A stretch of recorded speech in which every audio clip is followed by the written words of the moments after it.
Welcome to Heal With Us, where we aim to inspire, strengthen, and empower. Now let's begin to heal. Hey y'all, I'm Toya, and I'll be investigating the business of everyday people like you and I. And this is Dr. Nikkisha Bell-Griffin. I'll be checking in on your heart. Hi, I'm Tam, and I'm the nerd, the Nurse Corner, and I just provide you with fun facts that you didn't know you needed, because I'm just nerdy like that. And now that you met us, let's get in your business. In your business. So, on today's episode, I wanted to talk a little about stereotypes. So, can you remember a time that you were stereotyped? Yeah, it was a very out of place kind of. Well, I don't know if that could be a stereotype. I think that was just maybe a comment. You go ahead, Doc. I'm gonna think about it. Okay. Yeah. So for me, I think about the time I was in high school, and it was actually a teacher. I don't know, it was just so weird. So it was world geography. We were just talking about different people and culture and blah, blah, blah. And he, shares that he's from a very small town that really had no people of color. And they had a family move in that was, African American. And he said something to the effect of, and I just didn't know if they ate. I ate with a spoon and fork, or the stuff he was saying. And I was like, and normally I'm very, quiet, but I was just like, that is so ignorant. He was like, I'm sorry, I just didn't know. And I was like, that's, that was sad to me. Yeah. Like, why would you, something as basic as do they eat with a spoon and fork? Like, I get it if you're from another country per se, you might say, okay, some countries do eat with, but these people were from from America. Wow. So, but clearly you've seen something right, to make that right, assumption. right. Yeah. So I was so offended, and I had to verbalize how. But I offended love how was. you think you wouldn't normally say something. Oh, I'm so cute. Well, I'll just say in the school setting. Gotcha. Yes, okay, yes. I'm with you. Okay, I was in high school, so I was not as vocal as I am now. Okay, never mind. But anyway, maybe not to my instructors. You remember the one phase? Carry the two. Oh, okay, never mind. Before you tell me, okay, never mind. I agree. Okay. Yes, but I was more vocal than even normal. How about that? Okay. You were very fair treatment of all people. Yes. Yeah. Okay. I don't know, because the example that I was gonna give, I feel like it was more of a racial type of comment and not a stereotype.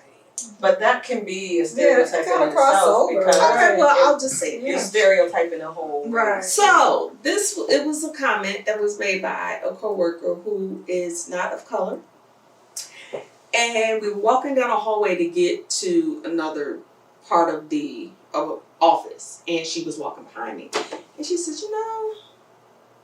you have a flat butt to be a black girl. Oh. She was comfortable saying that. And I kindly said, well, first of all, why are you looking at me like that?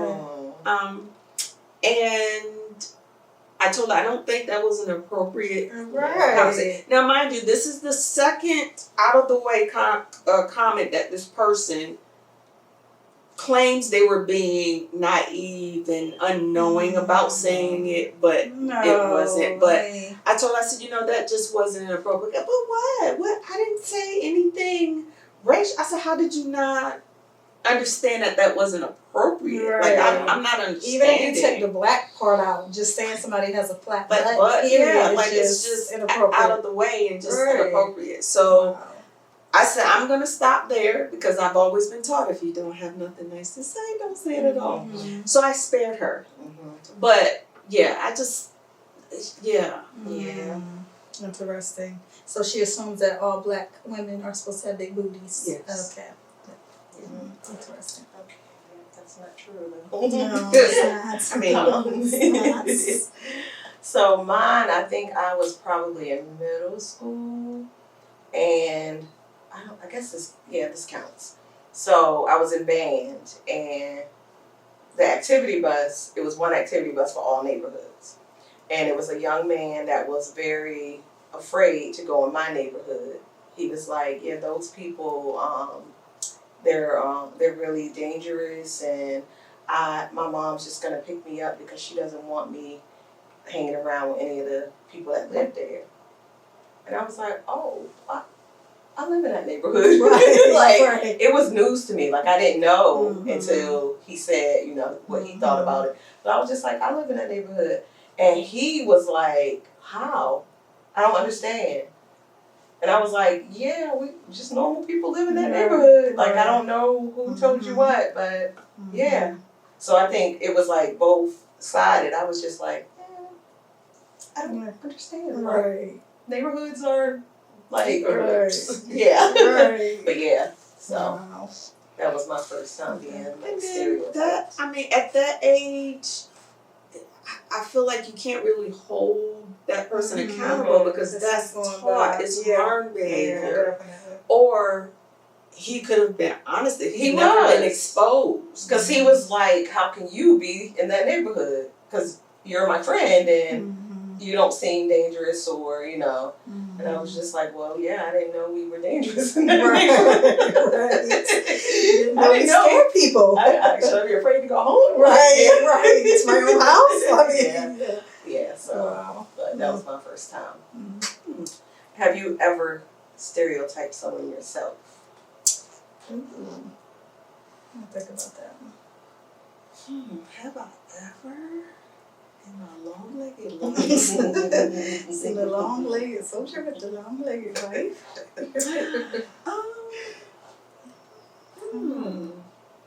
I don't know. That's hard. I'm pretty sure I have. I just can't pinpoint a time right now.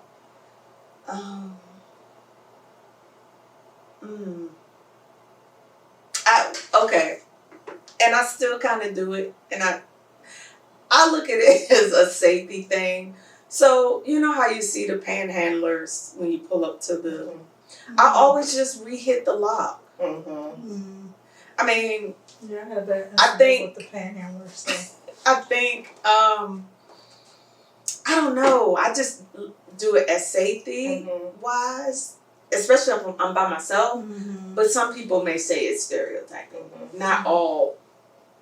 Some of those people do need help, you know. Yeah. And I don't know. I think that's the only Yeah. time that I can remember. I think I had an assumption, well, a stereotype, which is an assumption of the up north, well, we're from up north, but like the New York people being a certain type of way, you know, a little extra spicy and rude, and you know, from what others were saying, until I actually, and then I mean, some people, and I'm not gonna say it's because they're from there. Some people did confirm. But that was just them, because then I met, you know, a few people and became really good friends with them that were cool. Like, yeah, they're a little more outspoken than we are. I think more Southern people are a little more smooth with how they say things and maybe even sugarcoat stuff too much sometimes. But, you know, they're just kind of, to me, more, blunt. Yes. Which could cover up some people the wrong way. But it's not everybody, again, as you know. Some people are, you know, just as sweet and mild as, you know, the next person. So yeah, I think that's when I kind of, you know, for a short period of time, kind of believed. Yeah. Yeah. And I think my stereotype, like when I'm stereotyping in my mind, I used to like think if you were from somewhere else, like you just had this exotic life, and but at the end of the day, we all are raising our families the same, and you know, same goals, and no matter where you are. Yeah. So I think that was my fantasy, you know, stereotype. Yeah. Like, oh, they're from there, they must be, you know. Yeah. So yeah. But Tam, I don't know if this is a funny story or not, but Nessa, one time with the panhandlers, I don't know, I guess it's a panhandler, but we were like on the corner of Independence, and you know how the people are standing there sometimes.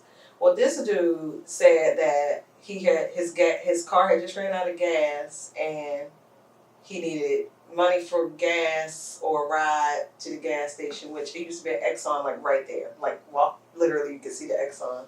So my lovely mother was like, "Oh no, we can't help you. We're scared and we're all alone." Oh my God. Oh no, Chris. You don't tell people that. I was like, I mean, just us and our big dog. Like you can't, Right. you can't. I was like, just run the light. Just run the light at this point. You can just see I y'all. was like, why would you ever say Yes. that? That is yeah, funny. yeah. And I will Yeah. say, like, I pretty much didn't really have an issue. I didn't really feel any sort of way. I mean, sometimes I'd be like, okay, are I scamming or not? But I would actually, like, not mind giving a few little, couple of dollars or food or whatever. If I had a water bottle and it was hot, here you go. But I had a horrible incident when I was pulling up in Walmart into a parking spot, and a young man, and I really believe he was mentally ill, came up to me and was like, "Oh, do you have, money, whatever, whatever?" And I'm like, "No, I don't. I normally don't keep money. It's a miracle if I do have money on me." And he's like, "Oh, but you can go to the ATM." Right. First of all, you're crossing lines now, because now you're telling me what to do to get some money for you. Like, I mean, he just got more and more aggressive. And then he just was like, "You be blah, blah, blah." I mean, it got to the point where, and that's when I knew, okay, something is truly wrong. But I was just like, it just made me look at it whole nother level. Like, you just never know who you're dealing with, And it was sad because I was like, "Sir, if I really had it, I would have gave it to you. But you shouldn't feel like obligated into the point where you need to threaten people because they're not giving you money." Yeah. So it's, I don't know, you got to be careful. Yes, and I've had a run. Well, it wasn't really a run-in. It was just something that has deterred me from helping when I see them. I was going into a local grocery store here, and the person was sitting on the ground in front of the door asking people. It was a very hot day. He was like, "Oh, can I, do you have change for me to get something to eat and, water, something to drink?" I said, "I got you. I'll be right back as soon as I come out of the store." I went to the deli in the store, got him a sandwich and a bottle of water. Okay, got my stuff, came out, gave it to him. And as I'm walking, and he's sitting by the door, and maybe 3 to 4 feet from him is a trash can.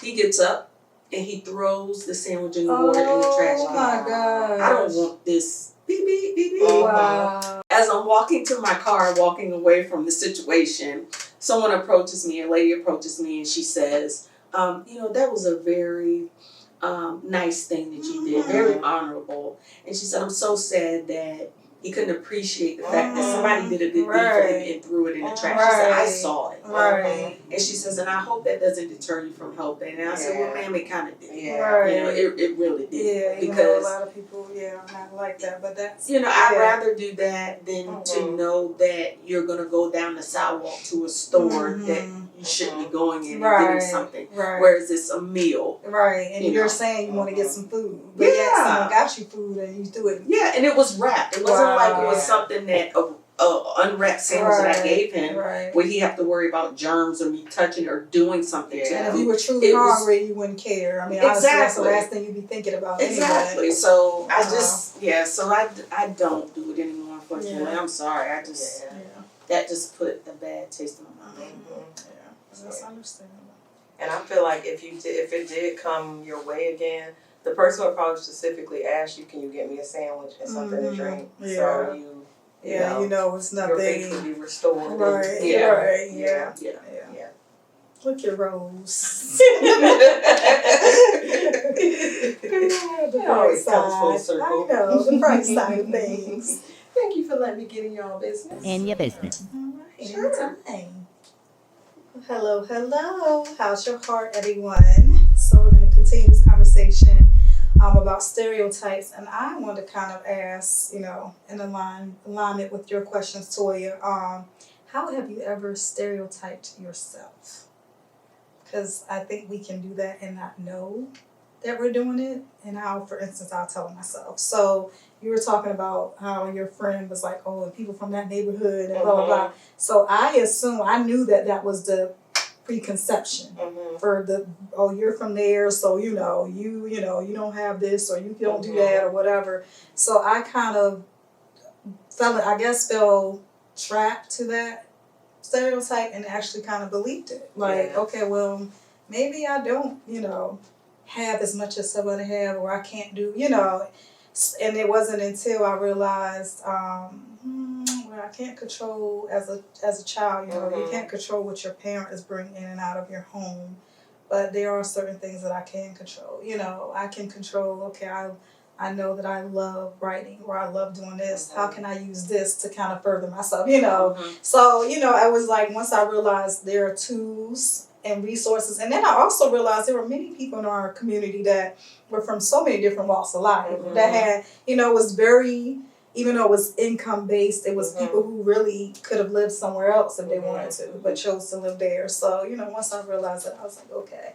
But it was for a long time, I just kind of like assumed that it was true, and especially when you see certain people around you kind of having that self-fulfilling prophecy because they're living out the stereotypes, and not everyone, but all it takes is a few bad apples, as they say, and they think it's just everybody's just included into that cliche or whatever. So I think like for that moment for me, up until then, I was oblivious to any of that stuff.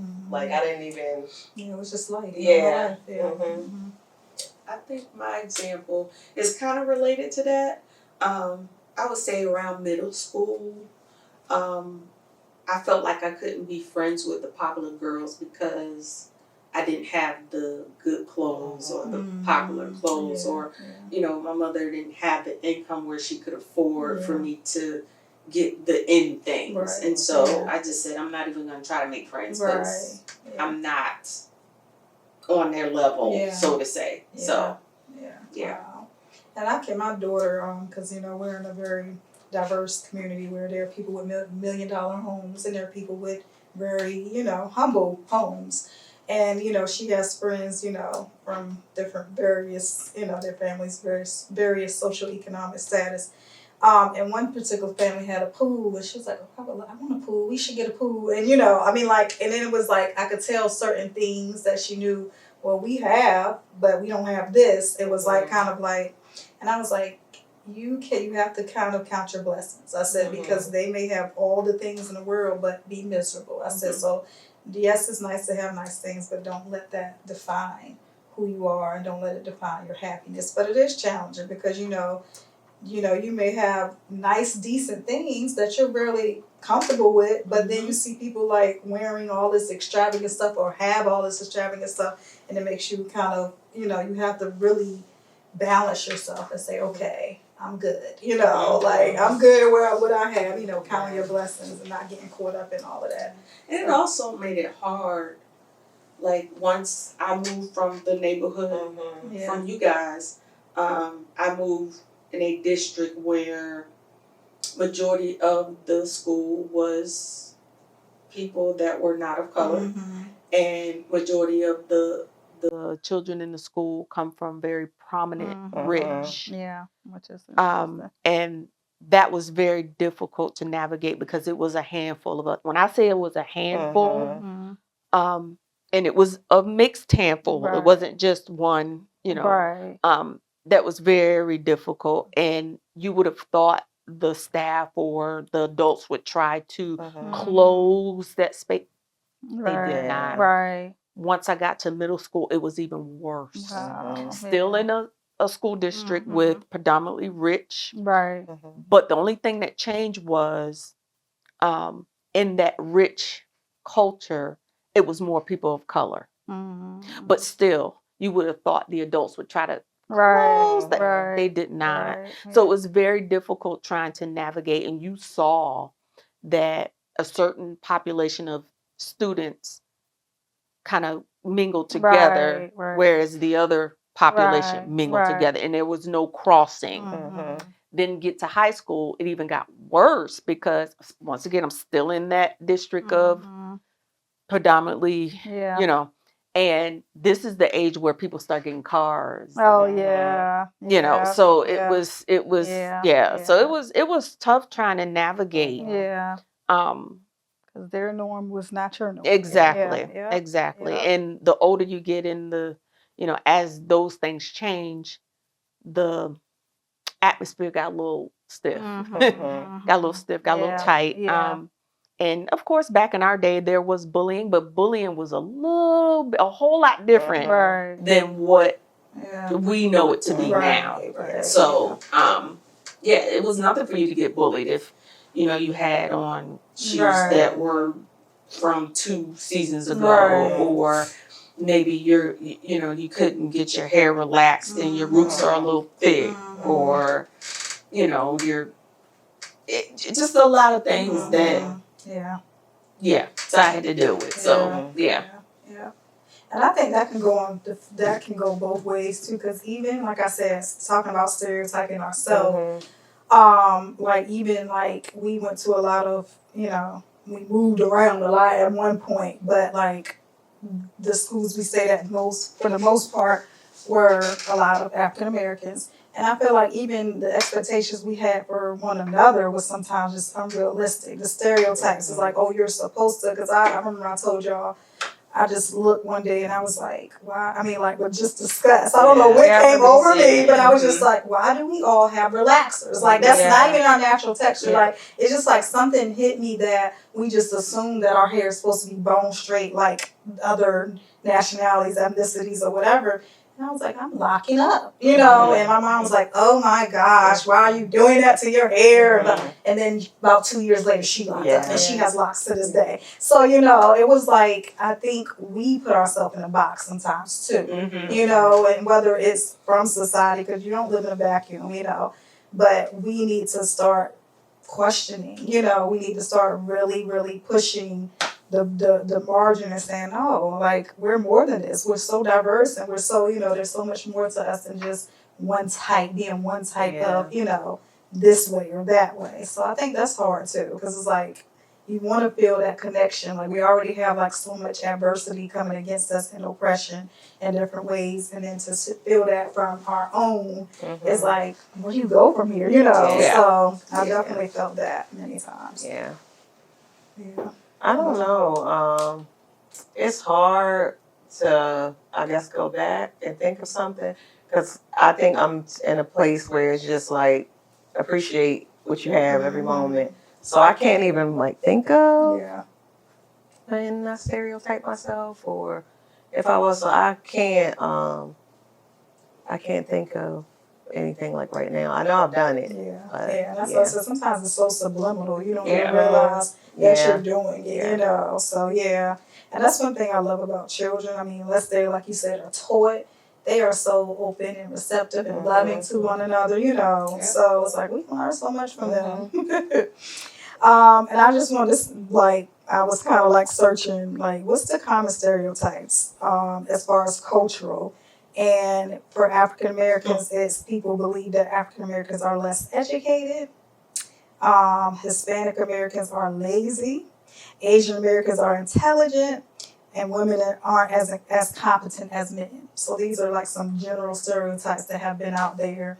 And I'm sure y'all probably seen these played out, in one way or another, whether in the workplace or just, here, wherever it may be, But I just think it's sad that even in this day and time, people still believe things like this. So, hopefully our up and coming generation is shifting things a little bit. I know my girls seem to be a lot more open to, diversity, different people, different things, But again, I'm trying to raise them that way too. So hopefully, we'll see shifts. It might be slow, but slow and steady wins the race. And that's good that you're doing that now, because a lot, to be honest, and navigating, I've been in the corporate sector and the local government sector, and a lot of that population are only exposed to diversity and inclusion at work. Right. And it's not genuine, because it's like, it's for work. It's tailored for work. It's not tailored for your all around life. Exactly. And it should be. Exactly. Because you don't face diversity just in the workplace. Right, exactly. Yeah. So that's good that you're doing that early. Yeah. And that's what I was gonna say. For us to kind of break stereotypes, the best thing we can do is to get to actually know people. and then you're not having these preconceived ideas. You're actually being open and coming with just an open mind. Like let go of all the stuff you assume and just really give the person a chance and look at them as an individual. Like you can't meet one African American person and assume that this person represents every African American person and vice versa, So just putting yourself out there and being open to just, And I think you have to start with saying, this is a safe space, ask whatever you want, because otherwise they'll be thinking something or you'll be thinking something. And if you don't ask, then you really are still just going to think what you are predisposed to. Yeah. I'll give you an example. An example. It's kind of disgusting, but one of our friends, Adira, she was so sweet. So Adira was white. And I remember asking her, so when I poop, it's brown. When you poop, is it white? And it was genuine. I really was wondering if that was the case. And she was like, what? No, my blood is red, your blood is red. She was just let me just shut this down right now. No, ma'am. And that is a common case of just curiosity. A lot, I'm not going to say a lot of times, but sometimes it is really because the person is curious and they just don't know.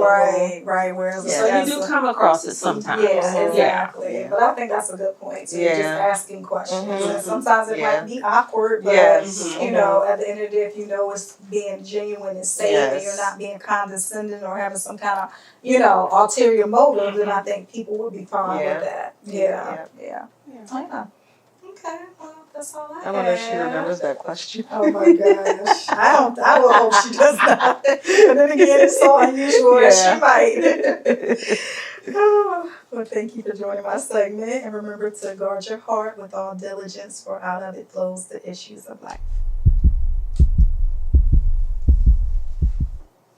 Hello. Hi. Hey.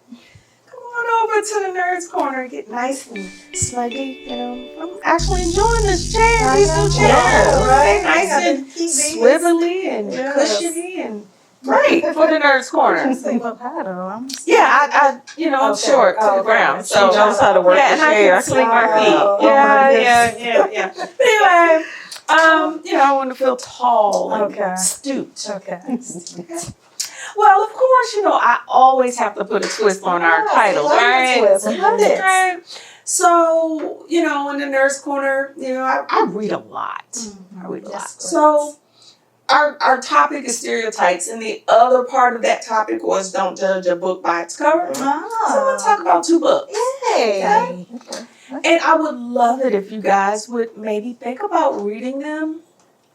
And then, we can kind of have talk about it. Okay. But I will say that both of these books do have some triggers, some dark topics, but the main characters in the book, you just want to hug them. I just want to give them a big hug and just tell them it's going to be okay. Mm-hmm. So my first book is called Strange Sally Diamond.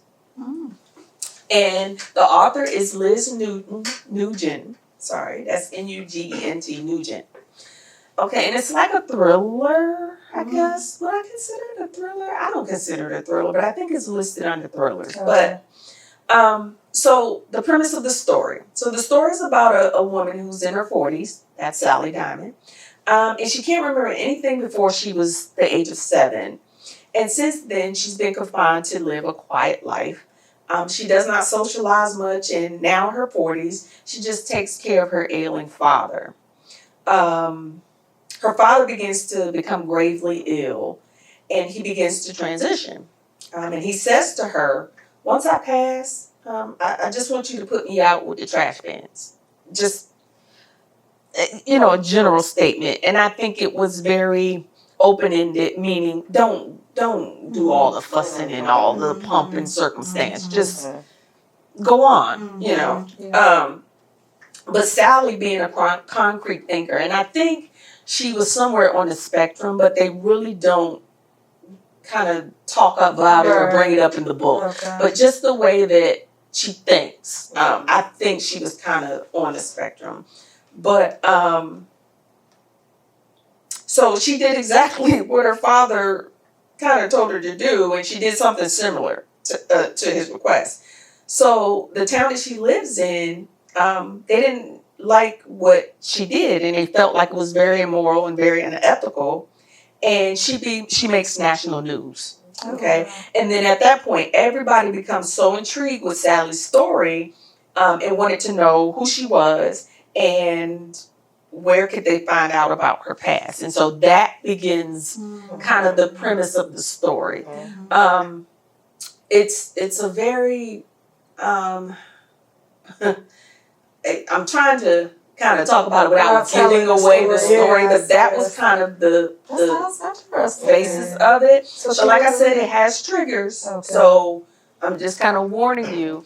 But you just want to pick this young lady up and just, well, she's not young, but you just want to pick her up and just befriend her. Yeah. Like, just give her a hug and tell her, you know, it's going to be okay. And it's okay that you see and view the world in a different lens. Right. That's the big thing. Good. Like, we all don't view the world and life the same way. And some people are ostracized because of that.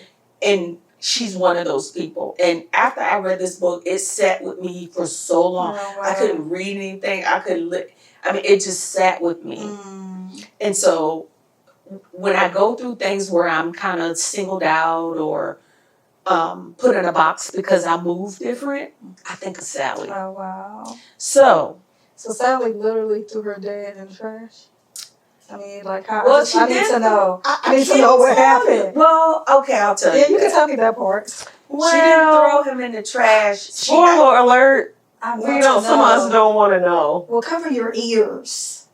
Well, she didn't. I'll just give this one. Okay. But the story is so vast that one giveaway is not going to hurt. Okay.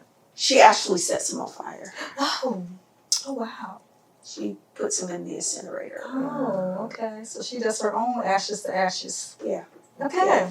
And tells one of the townspeople, how's your dad? I haven't seen him. Oh, I set him on fire. I incinerated him. Oh. Okay. So yeah. I just highly recommend the book. Okay. And it's called what again? Strange Sally Diamond. Right. The author is Liz Nugent. Okay, so if you read it, just let me know. Okay. My next book is by a Black author. The book is called Monday's Not Coming. The author name is Tiffany D. Jackson. I also read another good book by her called Allegedly. Both books are amazing, but this one just stuck with me. And once again, after I read it, I was in a slump. I didn't want to think about reading another book, listen to a podcast, because I needed to get it out my system. But the premise of this book is it's a story of two 13-year-old best friends named Monday and Claudia.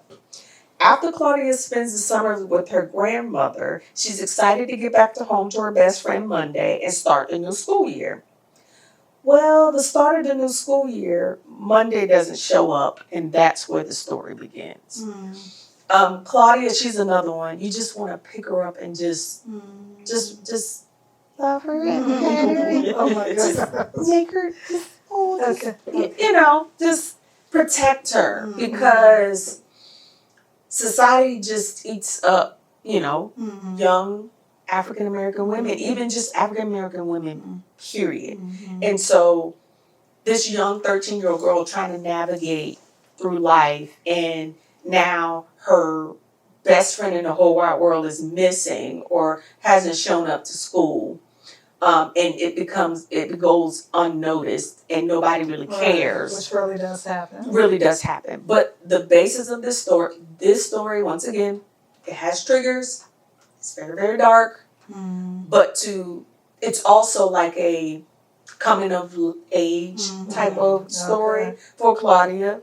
But I just felt compelled to it because I could kind of relate to her in a way. Not only is the story about her friend Monday, but it's also about her trying to navigate life at 13, But it's a very good book.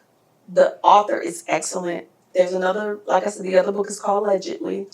Very good read as well. But just think about Okay. these two books. And Okay. and if I would say which one to start with, I would say Monday's Not Coming. Okay. Monday's Not Coming. Tiffany Jackson. So if you Okay. guys read it, All right. share, Monday's let not me coming. know. Let me put that in. Yeah, Monday's let me not coming. put that in my notes right now, very good so I book. don't forget it.